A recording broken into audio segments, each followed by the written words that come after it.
some respects, it's hard to tell who Canon's targeting with the EOS 6D, its budget full-frame camera.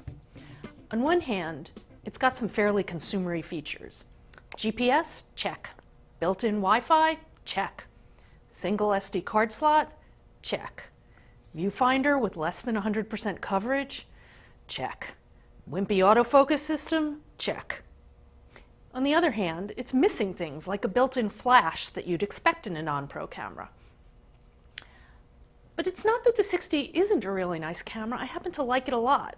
It's got great photo and good video quality, a relatively fluid operational design with a soft shutter action and a solid but not weatherproof build. Photos are everything you'd expect from a full-frame model. Sharp, with good tonal range, and they're usable well into the higher ISO sensitivities, with lots of details in the highlight and shadow areas. The Wi-Fi implementation fares pretty well, as long as you bypass all the stuff that requires a Canon Image Gateway membership, such as direct uploads to other websites.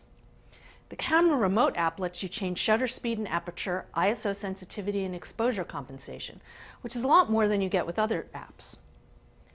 As usual, the GPS operation was pretty spotty here in New York City. I could get a signal while shooting in Union Square, but practically nowhere else. And if I forgot to turn it off, it drained the battery by incessantly hunting for a signal.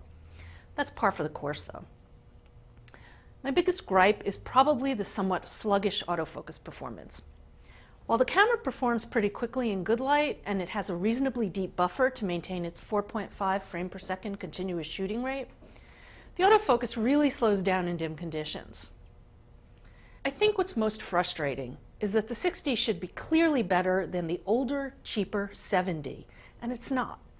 While the 6D's full-frame photo quality noticeably outshines its APS-C-based siblings, and it has a much broader feature set in checkbox ways, the 7D has a better viewfinder, faster autofocus, a more durable shutter mechanism, and an extra custom setting slot, just to mention a handful of things.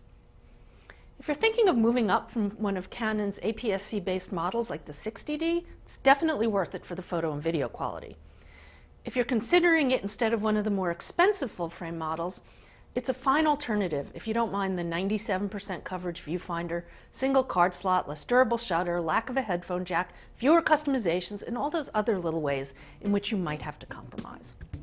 I'm Lori Grunin, and this is the Canon EOS 6D.